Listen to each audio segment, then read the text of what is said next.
અને ફક્ત ટેકાના ભાવે ખરીદી કરીશું એવી જાહેરાતો કરીને ખેડૂતોને સ્વપ્ન બતાવે. ખેડૂતોને સંપૂર્ણ રીતે રાહત થતી હોય તો કોંગ્રેસ પાર્ટીના ધારાસભ્યો પોતાનો પગાર જતો કરતા સહેજ પણ અચકાત નહીં અનુભવ. સરકાર પાસે ફરી માંગણી કરીએ છીએ કે ખેડૂતોના મુશ્કેલના સમયે સંપૂર્ણ દેવા માફ થવા જોઈએ.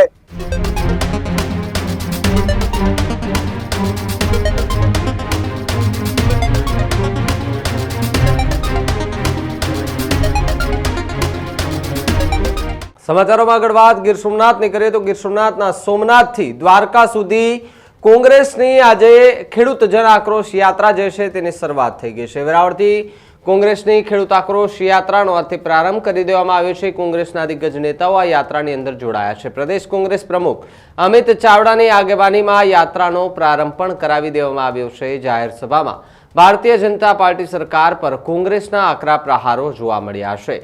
ખેડૂતોનું સંપૂર્ણ દેવું માફ કરવાની ગુજરાત કોંગ્રેસની જે વાત છે તે અત્યારે જોવા મળી રહી છે. કોંગ્રેસના તમામ નેતા એક જ વાત કરી રહ્યા છે. સરકારની તિજોરી પર ભારણ આવે તો કોંગ્રેસના એમએલએના પગારની વાત કરવામાં આવી.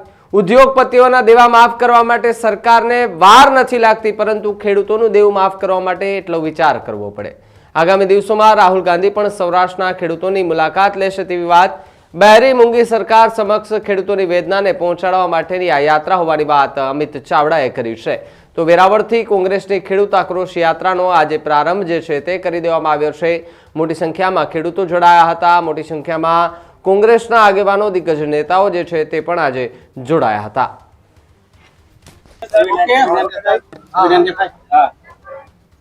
જી અમિતભાઈ, આજે ખેડૂત આક્રોશ યાત્રા શું હતી? સમગ્ર ગુજરાતમાં જે કમોસમી વરસાદ થયો છે ને એના કારણે જે ખેડૂતો આર્થિક રીતે પાયમાલ થયા ના પહેલી વખત નહીં પણ છેલ્લા 5 વર્ષમાં જોઈએ તો ક્યારેક કમોસમી વરસાદ થાય છે, ક્યારેક અતિવૃષ્ટિ થાય છે, ક્યારેક પૂર આવે છે અને ક્યારેક સરકારની ખોટી નીતિઓને કારણે, ખોટા વહીવટને કારણે, ભ્રષ્ટાચારને કારણે ખેડૂતો આર્થિક રીતે પાયમાલ થાય. અને હવે પરિસ્થિતિ એટલી હદે વણસી ગઈ છે કે દ્વારકામાં ખેડૂતે આત્મહત્યા કરવી પડે છે, ગીર સોમનાથ જિલ્લામાં ખેડૂત આત્મહત્યા કરે છે. અને જો સરકાર તરત મદદમાં નહીં આવે તો આખા ગુજરાતમાં ખેડૂતો આત્મહત્યા કરવી પડે એવી પરિસ્થિતિનું નિર્માણ થયું.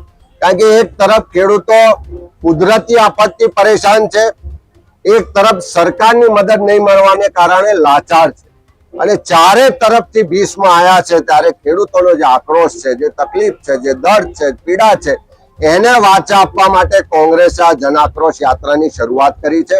આ ખેડૂત આક્રોશ યાત્રા આજે સોમનાથ થી શરૂ કરીએ છીએ અને સૌરાષ્ટ્રના 11 જિલ્લામાં ભ્રમણ કરીને 13મી તારીખે દ્વારકામાં એનું સમાપન કરીશું. આ તો શરૂઆત કરી છે અને અમારી સ્પષ્ટ માંગણી સરકાર પાસે વારંવાર રહી છે કે આ તકલીફના સમયમાં જે ખેડૂત આર્થિક રીતે પાયમાલ થયો છે એના સંપૂર્ણ દેવા માફ થવા જોઈએ. અને સાથે સાથે જે આ તકલીફનો સમય છે અને વારંવાર આવું થાય છે ત્યારે પાક વીમા યોજના સરકારે પોતે તાત્કાલિક શરૂ કરવી જોઈએ. સરકાર કોઈ મદદ તો કરતી નથી, દેવા માફ કરતી નથી, પાક વીમા યોજના માફ શરૂ નથી કરતી, જમીન માપણી રદ નથી કરતી અને ફક્ત ટેકાના ભાવે ખરીદી કરીશું એવી જાહેરાતો કરીને ખેડૂતોને સ્વપ્ન બતાવે. આ ટેકાના ભાવે ખરીદી કરવાની જાહેરાત કરી, એક ખેડૂત પાસે 125 મણ લઈશું, ગયા વખત ભૂતકાળમાં કરી તો 200 મણ ખરીદ્યા હતા, તો આ 75 મણ ઓછા કેમ કર્યા? એક બાજુ સરકાર કહે છે કે 42 લાખ હેક્ટર જમીનમાં નુકસાન થયું છે અને આ ટેકાના ભાવે જયારે ખરીદી કરશો ત્યારે મગફળી જે પલળી ગઈ છે, જે નુકસાન પામેલી છે, ત્યાં આપવા જશે ત્યારે તમારા જ મળતિયાઓ જે ખરીદી કરવાના છે એમ કહેશે કે આ તો બગડી ગઈ છે, આમાં તો ભેજ છે, આ તો નહીં ખરીદાય, એનો કડદો થશે. ત્યારે સરકાર ખાલી ખરીદી કરવાની જાહેરાત કરીને પોતાની જવાબદારીમાંથી છટકે નહીં. સરકાર પાસે ફરી માંગણી કરીએ છીએ કે ખેડૂતોના મુશ્કેલના સમયે સંપૂર્ણ દેવા માફ થવા જોઈએ. જેટલું પણ ઉત્પાદન છે એનું પૂરેપૂરું ઉત્પાદનની ટેકાના ભાવે ખરીદી થવી જોઈએ. ક્યાંક ક્વોલિટીમાં કોમ્પ્રોમાઇઝ કરવું પડે તો પણ સહાનુભૂતિ રાખી અને તમામ ઉત્પાદનનો ટેકાના ભાવે ખરીદી થવી જોઈએ. અને પાક વીમા યોજના તાત્કાલિક શરૂ કરવી જોઈએ. આજે સોમનાથ દાદાના સાનિધ્યમાં સંકલ્પ લઈને શપથ લઈને આ યાત્રાની શરૂઆત કરી છે અને જ્યાં સુધી ખેડૂતોને સંપૂર્ણ દેવા માફ નહીં થાય ત્યાં સુધી આ ખેડૂતોની લડત લડવાનો કોંગ્રેસ પક્ષનો આજે સંકલ્પ અમે વ્યક્ત કરીએ છીએ. અમે હજી સુધી રાહત પેકેજ જાહેર નથી કરી છે, વાતો કરે છે પેકેજ જાહેર નથી થતું. આ જાહેરાતોની સરકાર છે, ફોટોશૂટ કરાવવા વાળા નેતાઓ છે, ભાષણો કરવા વાળા નેતાઓ છે. નરેન્દ્ર મોદીના જૂના ભાષણો સાંભળો તો એમ કહેતા હતા કે એકવાર અમારી સરકાર લાવો, પહેલી કેબિનેટ બેઠકમાં અમે ખેડૂતોના દેવા માફ કરીશું, ખેડૂતોને અને ઉત્પાદનના ડબલ ભાવ આપીશું.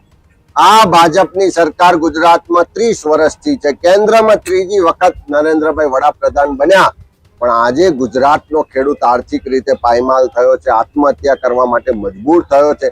ત્યારે એવા સંજોગોમાં ખાલી ફોટા પડાવવાથી, ખાલી જાહેરાતો કરવાથી, ભાષણો કરવાથી આ ખેડૂતનું દર્દ દૂર નહીં થાય.